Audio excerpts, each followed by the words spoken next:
है गाइस, हम लोग इंटरव्यू क्वेश्चंस डिस्कस कर रहे हैं जिसमें आज हम लोग ईमेल क्लाइंट्स इंटरव्यू क्वेश्चन से रिलेटेड जो टॉपिक्स हैं, जो क्वेश्चंस हैं, उस पर हम लोग डिस्कस करेंगे। लास्ट क्लासेस में हम लोगों ने डेस्कटॉप सपोर्ट इंजीनियर से रिलेटेड, कुछ ट्रबल शूटिंग से रिलेटेड हम लोगों ने इंटरव्यू क्वेश्चन डिस्कस किया था। और ये भी जो भी हम लोग ईमेल क्लाइंट या जो आउटलुक की हम लोग बात करने जा रहे हैं वो भी आपका डेस्कटॉप सपोर्ट इंजीनियर से ही रिलेटेड क्वेश्चन आंसर है। और बहुत सारी कंपनियों में जो है आउटलुक यूज किया जाता है, यहाँ तक कि मोजिला थंडरबर्ड यूज किया जाता है एज ए ईमेल क्लाइंट, तो उससे रिलेटेड भी क्वेश्चन आपसे पूछे जाते हैं। तो आज के सेशन में हम लोग ईमेल क्लाइंट से रिलेटेड क्वेश्चन आंसर पर डिस्कशन करेंगे। क्लियर? क्वेश्चन डिस्कस करने से पहले 2 मिनट थोड़ा सा आपको ब्रीफली समझा दें हम कि आपका ईमेल क्लाइंट एक्चुअल में क्या होता है, और फिर हम लोग उससे रिलेटेड क्वेश्चन आंसर पे बात करेंगे।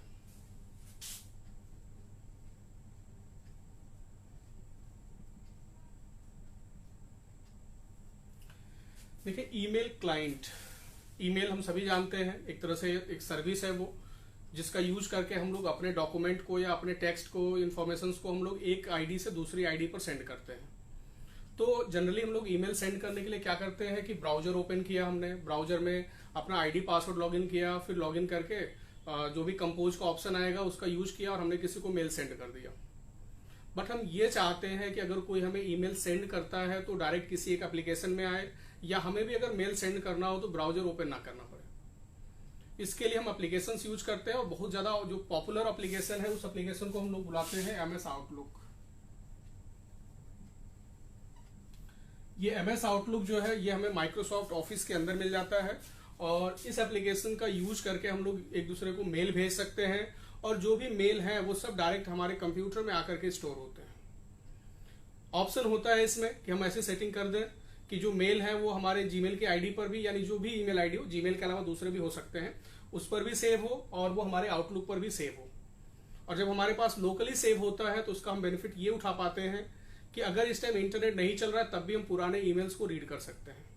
जो भी अटैचमेंट्स हैं वो हमारे कंप्यूटर में डाउनलोड हो गए होते हैं जब इंटरनेट चल रहा होता है उस टाइम में, और इंटरनेट नहीं चलने पर हम क्या कर सकते हैं, उसको यूज कर सकते हैं। तो ये फायदे हैं। दूसरा, ईमेल पर हमें एक लिमिटेड स्टोरेज मिलता है। जैसे जीमेल की बात करें तो हमें 15 GB मिलता है, लेकिन हमें और ज्यादा स्टोरेज की जरूरत हो, फिर हम क्या करेंगे? इसके लिए फिर हम क्या करते हैं, अपने कंप्यूटर में या लैपटॉप में इस एप्लीकेशन को डाउनलोड करके, इंस्टॉल करके, और उसमें हम लोग क्या करते हैं, अपनी ईमेल आईडी को कॉन्फ़िगर कर लेते हैं। और ऐसा करने से ये होगा कि जो भी ईमेल्स आएंगे वो डायरेक्ट हमारे लैपटॉप में या हमारे कंप्यूटर में आकर के वो क्या होंगे, सेव होते जाएंगे, जिससे हम ऑफलाइन भी उन ईमेल्स को रीड कर पाएंगे।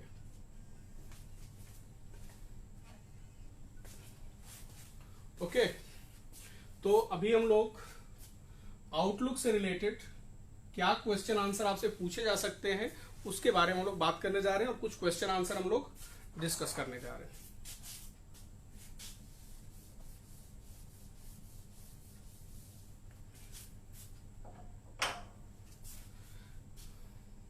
चलिए, क्वेश्चन नंबर 1 आपसे यही क्वेश्चन हो सकता है कि व्हाई वी यूज आउटलुक, हम लोग आउटलुक क्यों यूज करते हैं, या इसमें हम लोग क्वेश्चन और भी हो सकता है इस सेम आंसर के लिए, what is the use of MS outlook. अगर आपसे ये क्वेश्चन पूछा गया है कि व्हाई वी यूज आउटलुक, या क्वेश्चन हो सकता है what is the use of MS outlook, तो अभी हम लोगों ने डिस्कस किया कि जो आउटलुक है वो क्या एक टाइप का ईमेल क्लाइंट है, और इसका यूज हम लोग करते हैं किस लिए, ईमेल को सेंड या रिसीव करने के लिए। तो आप इसका आंसर क्या दोगे, हम बोर्ड पर लिख दे रहे हैं इस चीज को कि outlook is an email client. आप इसमें आगे एप्लीकेशन भी डाल दो, क्योंकि एक टाइप का ये क्या होता है, एप्लीकेशन ही होता है। Outlook is an email client application which is used to send or receive mails. Clear. अगर हम चाहते हैं मेल को सेंड रिसीव करना तो उसके लिए हम लोग यूज करते हैं एमएस आउटलुक। थोड़ा सा और हमें इसमें बेनिफिट बताना पड़ेगा, नहीं तो जनरली आपसे फिर अगला क्वेश्चन ये हो सकता है कि we can also send mail using browser, then what is the difference between browser and email clients. आपसे अगला क्वेश्चन हो सकता है, तो आप इसमें एक चीज और ऐड करेंगे कि we can read old mails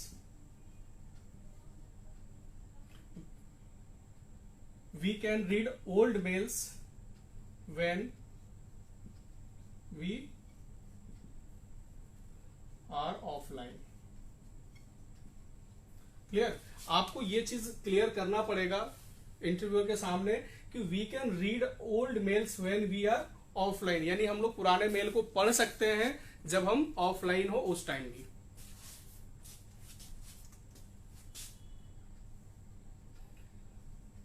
अब देखिए इसमें क्वेश्चंस और भी मतलब इसमें आपसे पूछे जा सकते हैं, पूछा जा सकता है कि अदर बेनिफिट्स बताइए। तो अभी ये सारी चीजें हमने आपको समझाया है अभी थोड़ी देर पहले कि हमें एक लोकल स्टोरेज भी मिल जाता है, हम आसानी से उसका एक बैकअप भी क्रिएट कर सकते हैं। हमें एक कंप्यूटर से दूसरे कंप्यूटर पर जाना है तो हम माइग्रेशन भी करते हैं उसका, मीन्स ओल्ड कंप्यूटर पर अपने आउटलुक का बैकअप ले लेते हैं, अपने ईमेल्स का बैकअप ले लेते हैं और दूसरे कंप्यूटर पर आसानी से उसको हम क्या कर लेते हैं, रिस्टोर कर लेते हैं, जिससे जितना भी हमारे पास पुराना ईमेल होगा वो सारा ईमेल एक कंप्यूटर से दूसरे कंप्यूटर पर क्या हो जाएगा, माइग्रेट हो जाएगा। तो ये चीजें भी हैं। चलिए क्वेश्चन नंबर 2 थोड़ा सा हम लोग बात करें, यानी अब हम आउटलुक में अब उसी की बात करेंगे, आउटलुक की बात करेंगे। ईमेल क्लाइंट हो गया, आपसे हो सकता है क्वेश्चन ऐसे भी पूछे जाएं, tell me some email clients name, यानी वो ये जानना चाह सकते हैं आपसे कि आपको आउटलुक के अलावा और भी किसी ईमेल क्लाइंट के बारे में पता है क्या, तो आप उनको कुछ नाम दे सकते हो। माइक्रोसॉफ्ट का ही बहुत पहले ये आपको विंडोज एक्सपी में मिलता था, आउटलुक एक्सप्रेस, एमएस आउटलुक, तो ये कुछ लिस्ट है जो आप बता सकते हो। मोजिला का थंडरबर्ड आता है, लोटस नोट है, एयरमेल है, ठीक है। तो ये कुछ लिस्ट आप उनको बता सकते हो कि these are email clients, Outlook Express, MS Outlook, Thunderbird, Lotus Note, Airmail. Microsoft का ही विंडोज मेल भी है, ये आपको विंडोज विस्टा में आया था। और विंडोज 7 से याद रखिएगा कि जो इनबिल्ट ईमेल क्लाइंट था वो हटा दिया था और उसके जगह पर एक ऑप्शन दे दिया था कि आप इंटरनेट से डाउनलोड करके डाल सकते हो, और उसका नाम रखा था विंडोज लाइव मेल। ये पूरा एक पैकेज हुआ करता था विंडोज लाइव एसेंशियल के नाम से, और उसी के अंदर आपको विंडोज लाइव मेल मिल जाता था। वो एप्लीकेशन आपको माइक्रोसॉफ्ट से डाउनलोड करके डालना होता था, फिर आप उसमें ईमेल क्लाइंट कॉन्फ़िगर कर सकते थे। लेकिन विंडोज एक्सपी में 2003 में आपको ये आउटलुक एक्सप्रेस ऑलरेडी इनबिल्ट मिलता था। और अभी विंडोज 10 में भी ऑलरेडी एक ईमेल क्लाइंट अवेलेबल है जिसको हम लोग किस नाम से जानते हैं, मेल सिर्फ बुलाते हैं, यानी विंडोज 10 मेल। तो इसमें भी हम कॉन्फ़िगर कर सकते हैं, लेकिन बात ये आती है कि मान लीजिए अगर अलग अलग ऑपरेटिंग सिस्टम हमारे कंपनी में लोग यूज कर रहे हैं और सबको एक सिंगल प्लेटफॉर्म पे ले आना है, सब लोग एक सिंगल सही सेम प्लेटफॉर्म पे सभी लोग काम करें, तो उसके लिए हम लोग क्या करते हैं ना कि माइक्रोसॉफ्ट ऑफिस का जो आउटलुक है उसको हम लोग यूज कर लेते हैं, जिससे कि उनका ऑपरेटिंग सिस्टम चाहे एक्सपी हो, 7 हो, 10 हो, कोई फर्क नहीं पड़ता है, एमएस ऑफिस तो सब में डाल सकते हैं और सब लोग सेम प्लेटफॉर्म पे काम करेंगे। तो इससे क्या होगा, इंजीनियर के लिए आसान होगा कि उसको एक टाइप की ट्रबल शूटिंग याद रखना होगा या बैकअप रिस्टोर ही करना होगा, उसके लिए आसान होगा अगर वो सेम ईमेल क्लाइंट यूज करता है सभी कंप्यूटर्स पे, ठीक है। तो आप अगर स्क्रीनशॉट लेना हो ले लो, फिर आगे हम बढ़ते हैं। और भी बहुत सारे क्वेश्चन जो ईमेल क्लाइंट से आपसे पूछे जाते हैं उन पे हम लोग बात करने जा रहे हैं।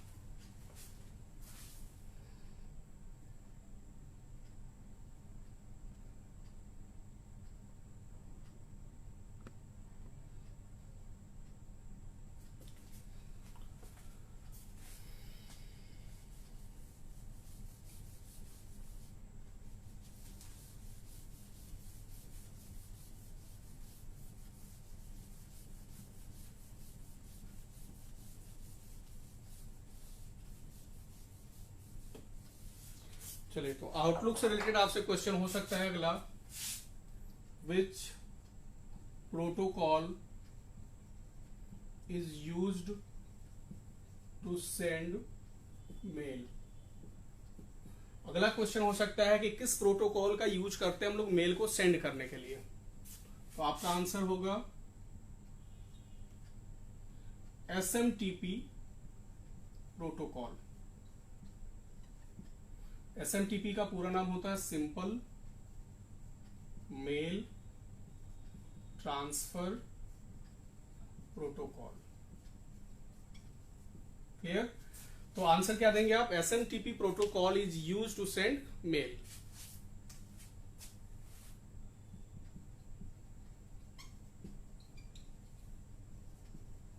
देखो, जब आप नेटवर्किंग की बात करते हो ना, तो नेटवर्किंग में आपको प्रोटोकॉल्स पे विशेष ध्यान देना होता है आपको, क्योंकि प्रोटोकॉल्स काफी इंपॉर्टेंट चीज होता है नेटवर्किंग में। नेटवर्किंग का आप कोई भी एक वर्क करते हो, कोई भी एक टास्क करते हो, हर काम को करने के लिए एक प्रोटोकॉल डिसाइडेड है पहले से कि ये प्रोटोकॉल इस काम के लिए है। तो प्रोटोकॉल का नॉलेज आपको ऑलरेडी होना चाहिए। जैसे भी मेल सेंड करने की बात आई, तो हो सकता है अगला क्वेश्चन आपसे हो, विच protocol is used to receive mail। यानी नेक्स्ट क्वेश्चन हो सकता है आपसे कि किस प्रोटोकॉल का यूज करते हैं हम लोग मेल को रिसीव करने के लिए। तो जनरली जब हम आउटलुक कॉन्फ़िगर करते हैं, तो यहां पर अपने पास दो प्रोटोकॉल होते हैं मेल रिसीव करने के लिए। फर्स्ट है pop and second is IMAP। Pop stands for post office protocol,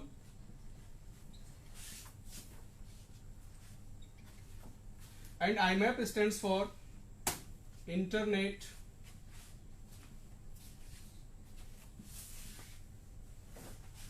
Message Application Protocol।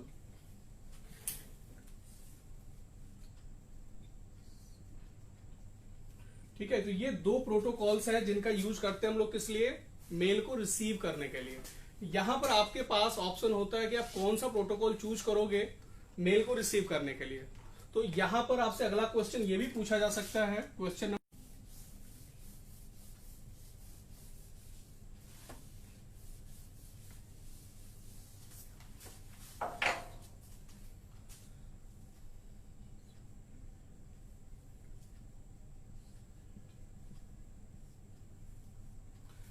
अब देखिए, दोनों के अपने एडवांटेज हैं, दोनों के अपने डिसएडवांटेज हैं।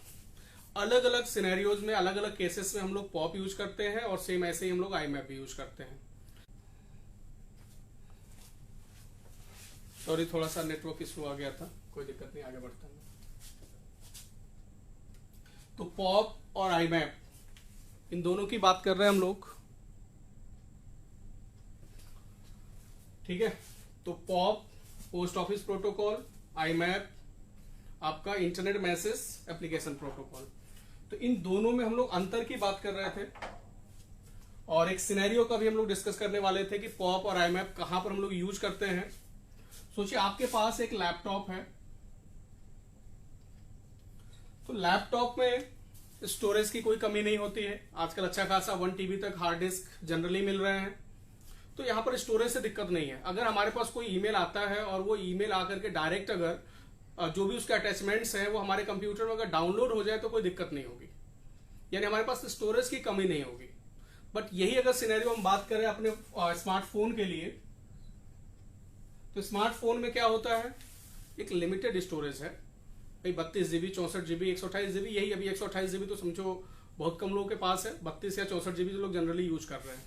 तो उसी में उनको सारे एप्लीकेशंस भी रखने हैं, अपने वीडियोज भी रखने हैं, और भी बहुत सारी चीजें उनको सेव करना होता है। तो कहीं ना कहीं वहां पर स्टोरेज की थोड़ी सी कमी है। तो हम ये चाहते हैं कि अगर कोई ईमेल हमारे पास आता है और वो ईमेल सारा का सारा दिखाई दे, कोई दिक्कत नहीं है, लेकिन जो उसके अटैचमेंट्स हैं वो ऑटोमेटिकली हमारे फोन में डाउनलोड नहीं हो। जिस अटैचमेंट को हम ओपन करके देख रहे हो, या हम जिसको डाउनलोड कर रहे हो मैन्युअली, वो हमारे कंप्यूटर में डाउनलोड हो या फोन में डाउनलोड हो, और जिसको हम नहीं चाहते हैं वो डाउनलोड नहीं हो। ऐसा क्यों चाहेंगे हम? तो अपने डिवाइस का स्टोरेज बचाने के लिए। तो यहां पर देखो, दो सिनेरियो हमने समझा, जहां पर लैपटॉप है और एक स्मार्टफोन है। तो लैपटॉप में हमारे पास स्टोरेज की कोई प्रॉब्लम नहीं है, हम यहाँ पर पॉप यूज कर लेंगे और आईमैप यूज कर लेंगे अपने स्मार्टफोन में। और बाय डिफॉल्ट जब हम लोग उसको फोन में कॉन्फ़िगर करते हैं तो आईमैप से ही कॉन्फ़िगर होता है, और जब हम लैपटॉप में या डेस्कटॉप पे कॉन्फ़िगर करते हैं तो वो पॉप से होता है। बट हम चाहे तो दोनों में ही, स्मार्टफोन में भी लैपटॉप में भी हम लोग चेंज कर सकते हैं कि हमें पॉप से कॉन्फ़िगर करना है कि आईमैप से कॉन्फ़िगर करना है। पर पॉप से कॉन्फ़िगर करने पर ये ध्यान रखेंगे आप कि अटैचमेंट्स जो होंगे वो ऑटोमेटिकली डाउनलोड हो जाएंगे, जबकि आईमैप से क्या होगा, ऑटोमेटिकली डाउनलोड नहीं होगा। दूसरा अंतर अगर हम देखें पॉप और आईमैप में, तो ये लोकल स्टोरेज यूज करेगा, और जब आप इंटरनेट नहीं यूज कर रहे होंगे तो आप ऑफलाइन भी रीड कर सकते हैं मेल को। जबकि आप आईमैप से जब कॉन्फ़िगर करते हैं तो इसके लिए आपको इंटरनेट से कनेक्ट होना जरूरी है।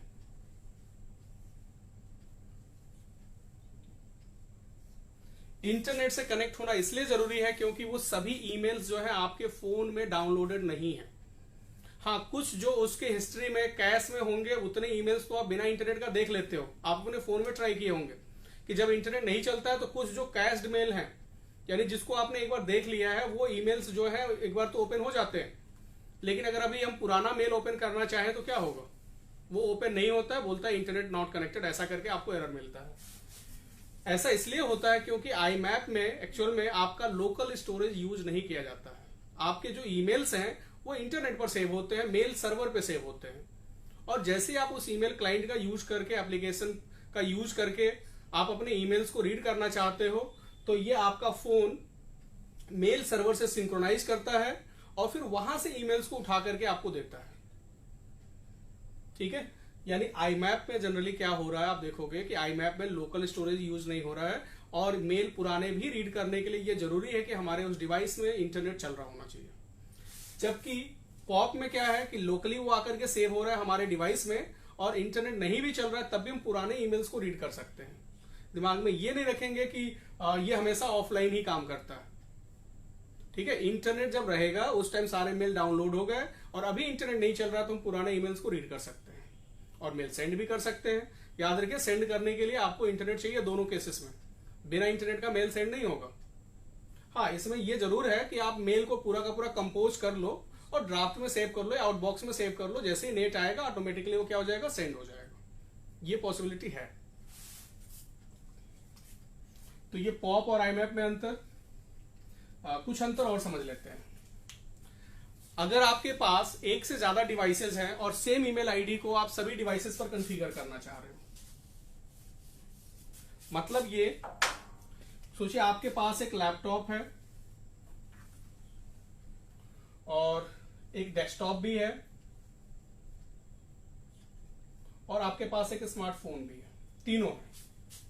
जब आप ऑफिस में रहते हैं आप इस पर काम करते हैं, आप कभी फील्ड में चले जाते हैं तो आप लैपटॉप भी यूज कर लेते हैं। ये स्मार्टफोन तो आपके पास हमेशा ही रहता है, चाहे आप घर पे हो जहां भी हो, और आपको ऑफिस से एक ईमेल आईडी मिला हुआ है।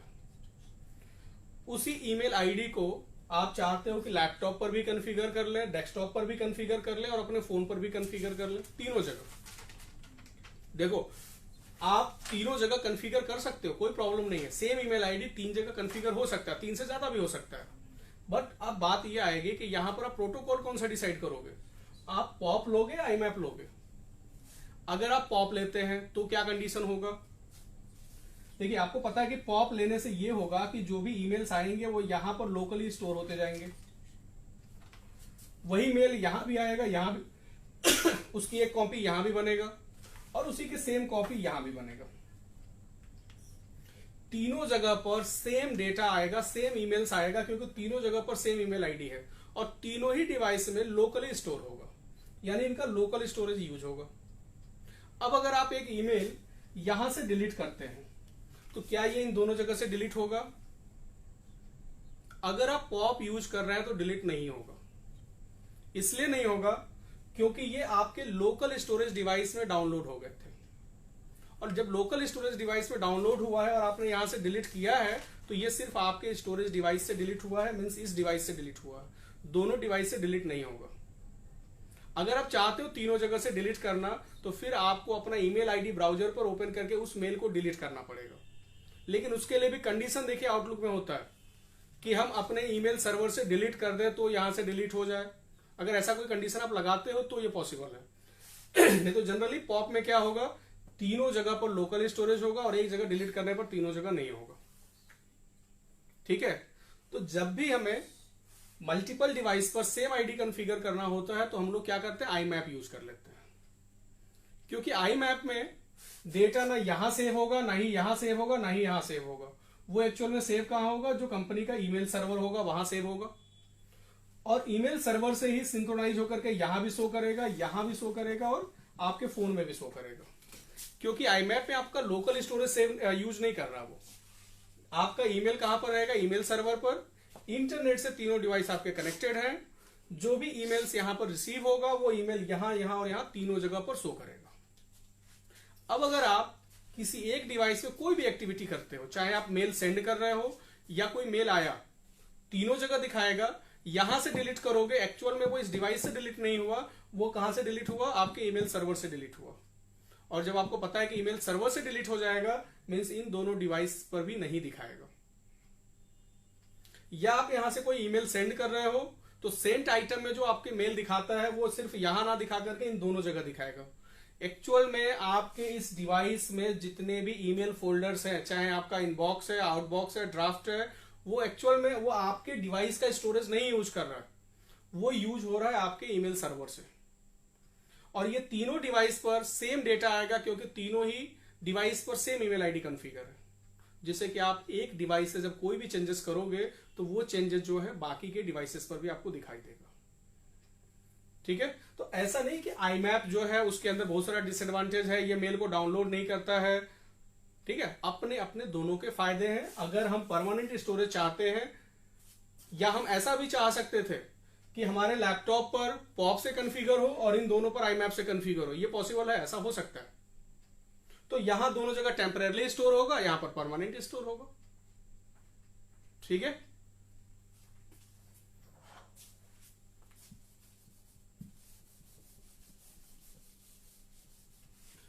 कुछ और भी अंतर आप बता सकते हो।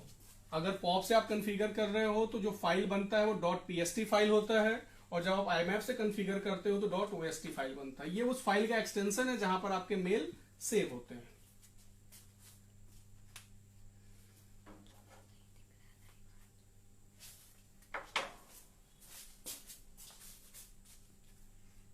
चल तो रहा कोई ज्वाइन नहीं होगा।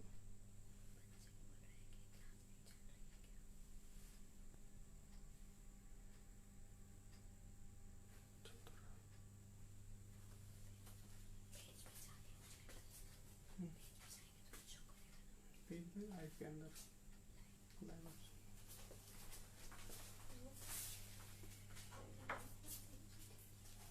तो अभी हम लोगों ने एक क्वेश्चन पे डिस्कस किया। क्वेश्चन ये था, what is different between POP and IMAP।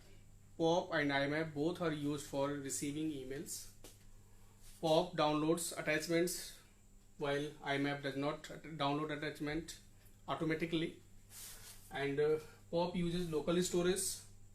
IMAP does not use local storage. Using POP, file is created which is known as .pst file, and using IMAP, which file is created known as .ost file.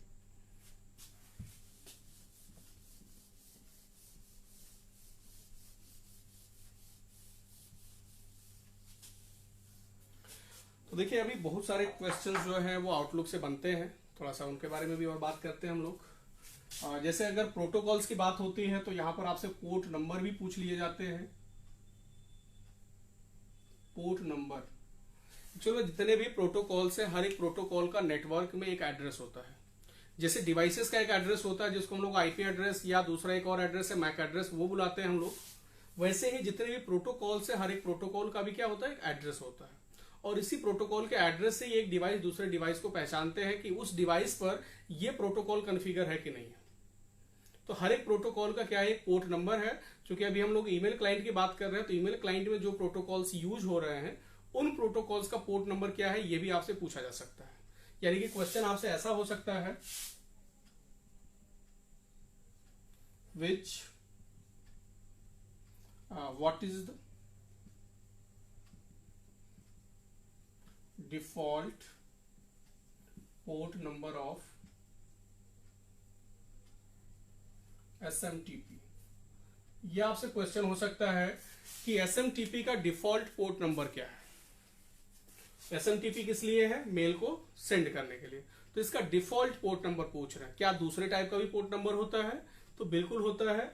जो default port number है वो unencrypted connection को support करता है, यानी कि जो भी मेल हम भेज रहे हैं वो इनक्रिप्ट होकर के नहीं जाएगा।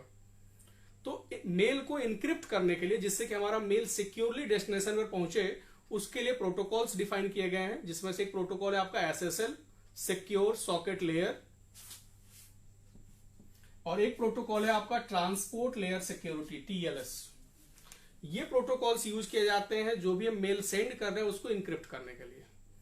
और इनक्रिप्ट करने से क्या होता है, हमारा मेल सिक्योर हो जाता है, आसानी से कोई उस सिक्योरिटी को ब्रेक नहीं कर पाता है, हमारे मेल को अटैक करके कोई रीड नहीं कर पाता।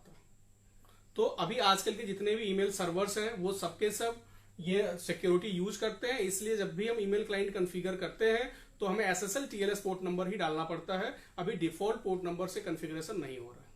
लेकिन फिर भी क्वेश्चन आपसे पूछे जा सकते हैं कि डिफॉल्ट या SSL पोर्ट नंबर बताइए, तो हम ये कि यहां पर टेबल लिख दे रहे हैं, आपसे जितने भी पोर्ट नंबर से रिलेटेड क्वेश्चन पूछे जाएंगे आप वहां से बता सकते हो।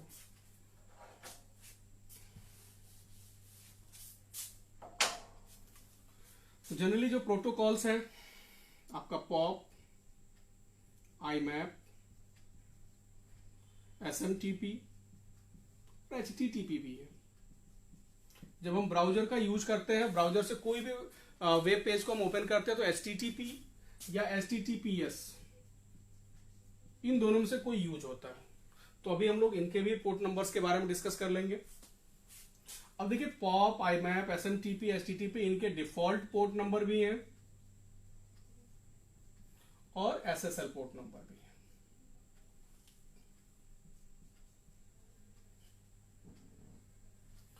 ठीक है, तो POP का डिफॉल्ट पोर्ट नंबर होता है 110। यानी अगर आपसे क्वेश्चन ये पूछा गया कि what is the default port number of POP, तो आपका आंसर होगा 110 is the default port number of POP and SSL port number is 995। Question देखो आपसे दोनों पूछे जा सकते हैं, what is the default port number and what is the SSL port number. अगर आपसे क्वेश्चन ये पूछा गया कि what is the SSL port number for POP, then आपका आंसर क्या होगा 995। और अगर आपसे क्वेश्चन ये पूछा जाए कि what is the default port number of IMAP, then your answer will be 143 and SSL port number is 993। Okay, IMAP का default port number 143 and SSL port number 993। SMTP का default port number 25 and SSL port number 465 and also TLS port number 587।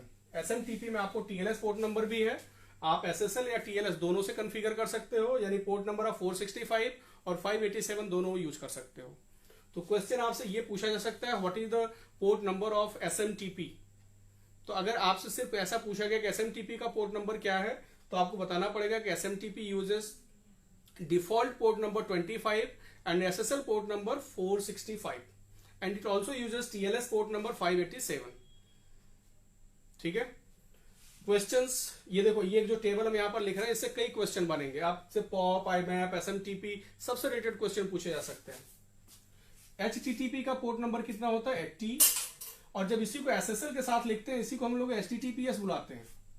यानी कि जब HTTP SSL protocol का use करने लगता है किसी वेब पेज को ब्राउज करने के लिए, तो हम लोग उसको बुलाते हैं HTTPS, जहां पर इस S का मतलब SSL से ही है, और इसका पोर्ट नंबर हो जाता है फिर आपका 443।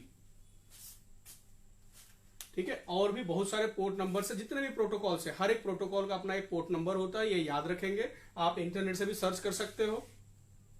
बाकी ये ईमेल से रिलेटेड ये कुछ पोर्ट नंबर्स थे जो आपको याद रखना है, POP, IMAP, SMTP and HTTP। और आज के टाइम में जो हम लोग ईमेल क्लाइंट कॉन्फ़िगर करते हैं वो हम लोग जनरली SSL का यूज करते हैं, जिसमें अगर आप पॉप का कॉन्फ़िगर करेंगे तो 995 देना है, और अगर हम IMAP यूज कर रहे हैं तो 993 देना है। और SMTP तो रहेगा ही रहेगा, जिसके लिए हमें क्या करना होगा 465। ठीक है, तो ये था पोर्ट नंबर से रिलेटेड क्वेश्चन।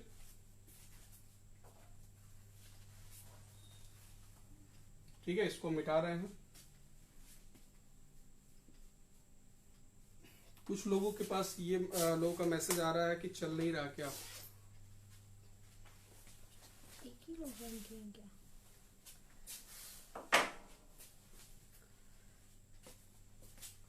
अभी लाइव तो है सर।